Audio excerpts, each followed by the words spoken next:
Saturday morning sa aking mga ka-SS, ka-negosyo. Time check is 5:30 AM. Ayan, maaga tayong nagising kaysa kay alarm. Dahil nauna pa akong magising sa alarm. Nag-alarm ako ng 4:10 AM. Kasi nga, meron kaming lakad ng aking mudra ngayon kasama ng uncle ko.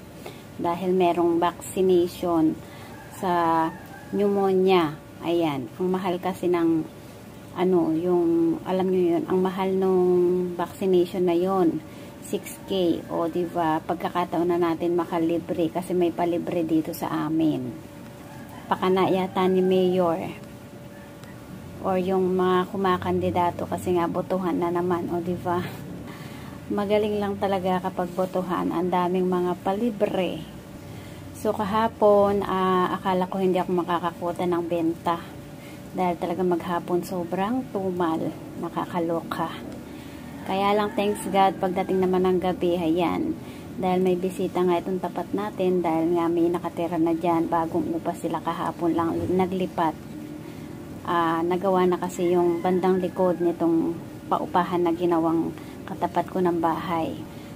So may bisita sila, kaya yun, nagbilihan ng alak. Siyempre may mga konting pulutan, kaya yun, thanks God naman. Pagkabili nila ng alak, may mga sumunod pang bumiling alak sa ibang kapitbahay.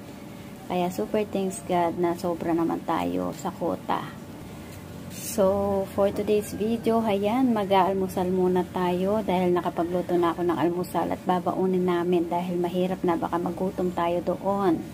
Dahil nga, panigurado yan, maraming tao at pila-pila, mahabang pila. Dahil lang service namin na jeep ay aalis, kailangan before 6 AM hanggang 6:30 AM ay nando doon na. Mas maganda, mas maaga para 'di ba? Okay. So magliliwanag na yung labas. Ayan, ang bilis ng oras, no? 4:25 yata nung makapagbukas ako ng tindahan. Sobrang bilis talaga ng oras. Ay siya, sige na, ako'y mag-aalmusal na, baka malit tayo sa ating service. So hihintayin ko pa yung bunso ko dahil siya yung may iwan na bantay dito sa tindahan. So magbe-breakfast muna ang tindera at magbibihis, baka mag-half bath na lang ako. So hayan, hanggang dito na lang muna, bye bye muna. OOTD for today's video. Ready nang umalis ang tindera. O sige, ikot pa more. Ikot doon, ikot dito. So nandito na kami, kakababa lang namin sa jeep. Ayan, so kung nakikita nyo ay hetong Rizal Coliseum na ito ay bagong gawa lang ito sa tapat ng City Hall dito sa Calamba, Laguna, dito sa may amin. O diba, akala nyo, kayo lang taga Manila ang may Araneta Coliseum, kami rin, o diba? Pwede rin naman, kaya siguro pinangalan niya na Rizal Coliseum ay dahil nga si Dr.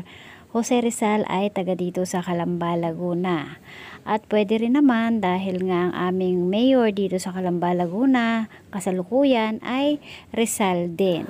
O diba, san kapate, bayani ang aming mayor.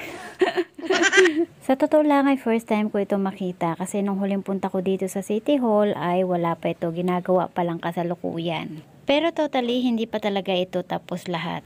Papasok na tayo sa loob nito. Hindi pa siya tapos pero talagang super nagagandahan na talaga ako. Paano pa kaya kapag natapos na, diba? Ang lamig sa loob. Kaya sabi ko sa sarili ko, okay lang pala kahit maghapon kaming abutin dito sa aming vaccination, ay malamig naman sa loob, at least hindi kami maiinitan. Kasi ang expect ko talaga ay mainitan talaga kami. Dahil nga naiihi na ako, kaya dumiretso muna ako sa CR. Sobrang natutuwa lang ako sa paglalakad ko dito sa hallway kasi may mga paint talaga ni Rizal. Sobrang natutuwa ako dito sa bahay niya, talagang parang tunay na tunay. Nakita ko na kasi yung loob niya, napakaganda.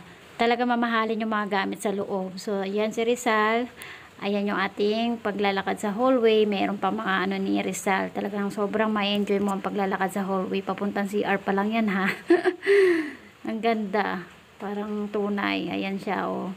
Tapos, ito na yung CR ng pambabae. Sa gilid niyan, meron pang paint ni Rizal. Nandito na nga ako sa room kung saan gaganapin yung vaccination. Expect ko talaga mapupuno yung room na yan sa mga tao. So dito ay nakapila na nga kami papunta doon sa kuhanan ng bigayan ng lugaw kasi nagutom ako. Ayan, may palibreng lugaw, 'di ba, si Mayor. Ayan na nga ang pila sa mga babakunahan pero ako sa mga oras na yan ay tapos na ako sa anti-pneumonia vaccination.